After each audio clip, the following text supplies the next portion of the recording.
The book is The Recruiter Guy's Guide to Finding a Job, and the recruiter guy himself is Bill Humbert. Welcome to the show. Thanks, Joe. Great to have you here. We're going to talk about something that I only suggest for companies that need to do it this way: recruiting on a budget. They all do. Do they? Oh, yeah. Well, I agree. There should be a budget, but not. We've made that term now mean small, and I'm not sure that makes sense, especially if you're a larger company. Yeah, you know, it's the problem for companies. There's several problems when it comes to recruiting. One is, do they value the talent? That's why I think you got to be careful about recruiting on a budget if you're a big company. Right. Yeah. Number two is they often don't understand that recruiting is a sales process. Mm-hmm. And so when you look at processes, think of the manufacturing process of an automobile. If you leave out one key piece of that process, what happens? Let's Car say may not run. Well, or you leave off the wheels. Yeah, that's not going to work, right? At the end of the line, there's going to be this junk pile. Good point. So the same thing happens in recruiting. If you miss a step, for instance, reference checks, the reference checks are the validation of all the information you've collected up until now. And if you leave that out, then you don't know if the person's actually done that work or not. So checking on reference is a good part of that. But also, I mean, just for a moment, I want to differentiate, I think, in a way, big, the larger scale business and small business. An awful lot of the time, the smallest part of a big company's budget is for the recruiting, when clearly it's kind of one of the most important things you're going to do. You probably need to put a little money to it, right? You should, but the thing is, today there are so many different solutions that companies can take that they just throw money at it without being more direct and focused. Okay. So then let's switch gears a little bit and talk about small business, because that's what Park City is built on. And of course, small business means small budget probably for recruiting.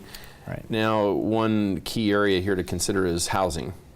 Yes. Right? It's hard to bring people here if they can't afford to live here. That's true. The great thing about our city council and the mayor is that they actually are working really hard right now to help that housing. In my mind, the resorts have to do their own housing, seasonal housing, but the city's really working hard right now. They've got, I think, 8 units that are under construction today, and 8 units is 8 units, but it's not nearly enough. I mean, right. I'm going to be frank about this. I've been working here for an awfully long time in Park City, most of my life. I can't afford to live here. Right.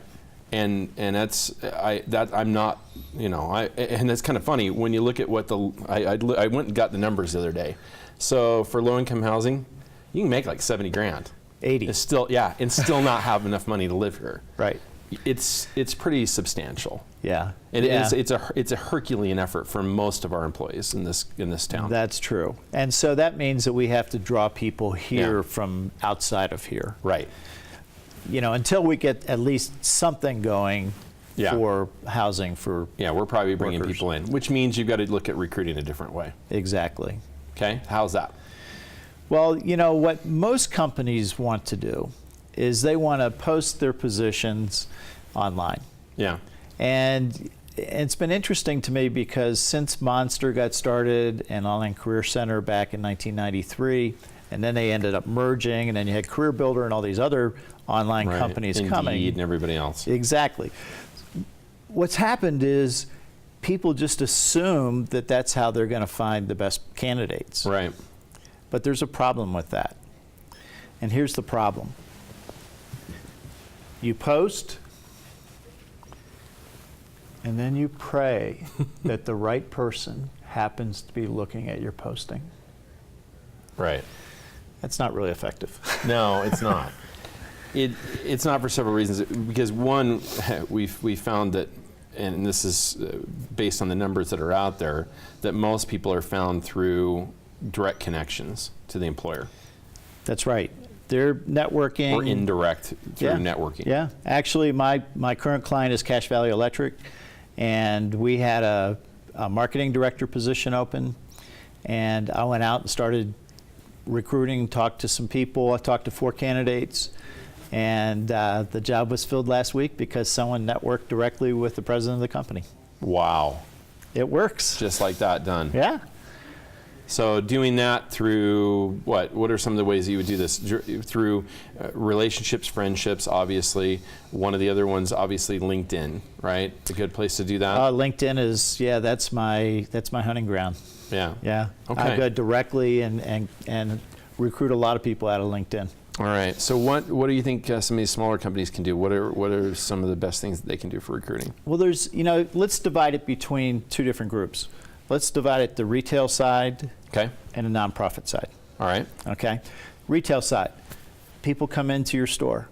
Well, if you start seeing the same face time and again, They obviously like the place. they like the place. Talk to them. Hey, would you like to get a discount on your products here, and then plus be able to see when the new stuff comes in? Yeah. We're looking for part-time help. You can hire people that way. Okay. Going to the nonprofit side of things. Nonprofits have a tough world because they can't afford to pay, competitive wages usually. And how do they find people? Almost the same way. Who are your volunteers? Can your volunteers Take up a position. take a position? Interesting. And many times they're interested in doing that. And then plus with a nonprofit, you've got your board. Right. And who do they know? Utilize your board. They know everybody. Yes. How do you do this? What's your plan as a recruiter guy? I use everything. All the tools. All the tools. I will post. I will Might post. as well. Right. I'm going to advertise it, but I'm going to get on LinkedIn and I'm going to try to find the right person. I'm going to network with people that I know that are in that field, and I'll just do everything that I can to go after those people. Okay. It makes sense. You use all the tools, all the weapons that are available. Yeah, it's arrows in a quiver. Indeed.